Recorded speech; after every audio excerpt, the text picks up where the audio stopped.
psychic fair that I went to that I was looking for a topper for a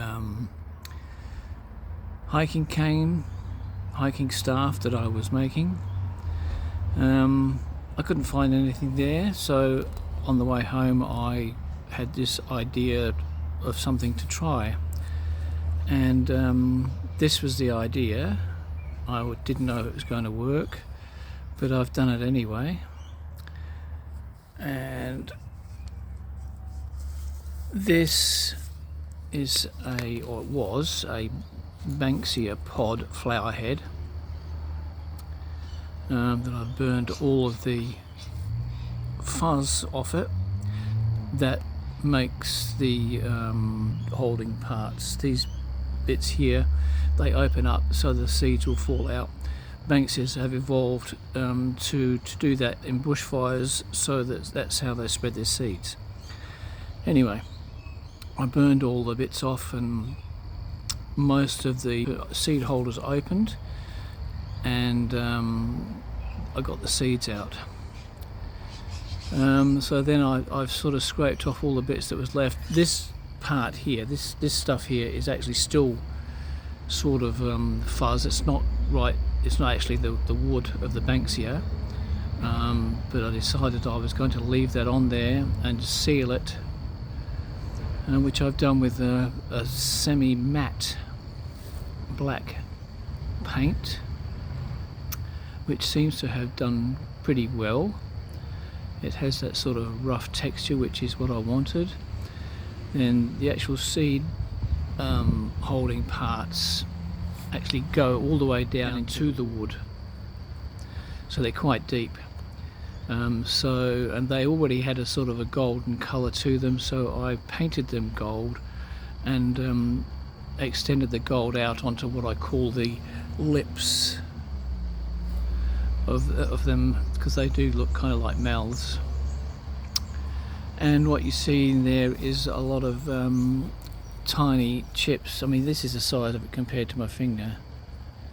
Okay, so it's not huge. It's about, I suppose, maybe 100 millimeters, 10 centimeters or so from top to bottom. So they are all actual gemstones, like the red bits are. You know, they're all different colours, types of quartz and agate and rose quartz and all kinds of stuff which I can't remember the names of because I'm old and forgetful. But there's some amethyst in there, there's lapis lazuli and quartz. The only two bits that didn't open up enough for me to put a gemstone of some description in is the two coming up, this one here and that one there. They didn't open enough. I couldn't fit anything in there, so I just put some bright red paint in the part there, and then I've sealed them all in with some UV cured resin that holds them in place and covers them nicely. It's still not quite finished. I don't know whether to put a coating of resin over the whole surface or just use a clear coat varnish or something. I'll decide that later on. But it came out quite nice looking, but I don't know whether it's an over the top topper. It looks more like it should be on a scepter. The base part that you see there is where I drilled into the actual wood part of the Banksia pod. That's deep in here to about sort of this level here, maybe what's that, 30-40 millimeters into the wood, and I've inserted some threaded rod right into it and fastened it there with super glue, which is pretty solid. It's not going to go anywhere. This part here is a rubber washer, I suppose you'd call it, so that where it meets the actual top of the staff, it covers up any imperfections and surface matching and stuff. In the top of the staff, which is bamboo, so it's hollow. The top hollow part is about I don't know, 50, 60 centimetres deep. I put some dowel into that part and put that in really solidly with some super glue in there and some, whatever glue it was. And then I drilled into the dowel and put in an insert nut so that it screws into the actual inside of the dowel, and it's also got an internal thread for this to screw into. This is the hiking staff. I bought it from a Chinese shop in the Ingle Farm shopping centre, and it was already stained and everything, and they had about 3 of them at the time I bought it, which was quite a while ago, and it seems to want to focus on the fence rather than the cane, the bamboo. So it was only $5, and they had about 3 of them at the time, and I wish I'd bought all 3 of them, because I haven't had any since, and it's probably going back a couple of years, I reckon, or at least last year. But anyway, so the top part where I drilled in, I put it trying to get it to focus, I put the dowel in the end of the bamboo, drilled into the dowel and put the threaded nut in there, and that's where that bit screws into. I painted it black, which may not take very well on the bamboo. I might have to do something else. But yeah, anyway, I've done a paracord, sort of paracord wrap, just a simple wrap on the top part here.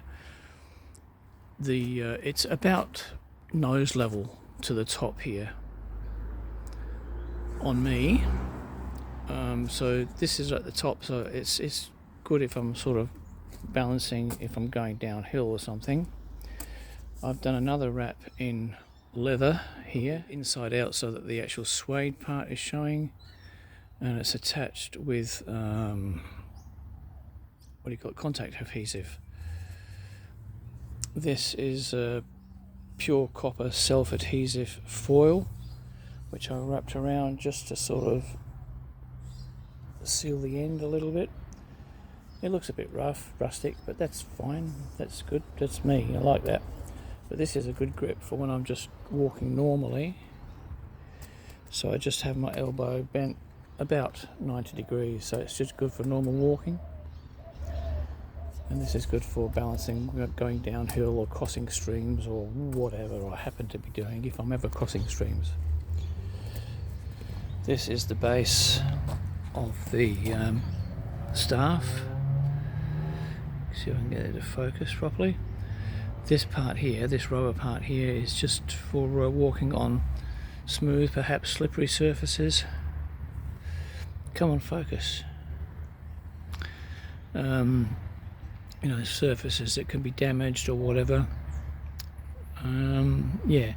Underneath there I've got another piece of metal with a sort of a bluntish spike on it, so I can use that for rocks and stuff that especially wet rocks that may be too slippery for the rubber. So this is what it looks like underneath the rubber stopper. This black stuff is actually self-fusing butyl rubber tape, so it sticks to itself and makes it one piece of rubber virtually. So as you can see, it's not very big, but it's big enough. That's actually a brass nut, actually brass plumbing nut really, which just fits on the edge of right on the end of the actual bamboo. I've screwed it on there tightly and added some super glue that holds it together and helps us stop it from splitting or whatever. I don't know whether I'll grind it down a little bit to smooth it out into a ring or just leave it as it is. But the actual, this is steel in here, and it's actually off a an old CO2, or actually I think it's nitrous oxide thing for those creamers. It was used, not by me I might add. I found a box of them half used and half new sitting on the road outside my house one day. I think they've been sort of doing some huffing or whatever they call it, doing nangs. Stupid idiots, but you know, it's an ill wind that blows nobody any good, and it did me some good.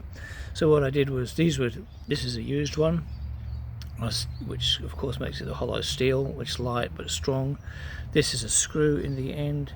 I screwed it into the hollow point of it, which gives it a rough, kind of a rough edge for scrambling on rocks that might be too slippery.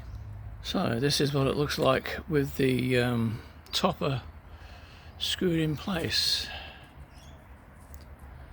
It's not dead straight, but that doesn't matter to me. So again, I don't know whether it's a bit over the top for a walking, hiking staff. Looks like it belongs more on a scepter or something that some official might carry in some ceremony. Oh well, you never know what might happen in the future. This thing is not focusing where I want it to focus. So with that on, it comes up to about forehead height, or the top of my forehead. So, you know, that's not going to fight off a kangaroo or a snake or something, but the base will take care of them if I need to move any apart. And by the way, this is what an untreated Banksia head looks like, an old one. All the brown stuff is what I burnt off. This one is probably double the size of the one I used, and I think that would have been too big. That's why I chose a smaller one.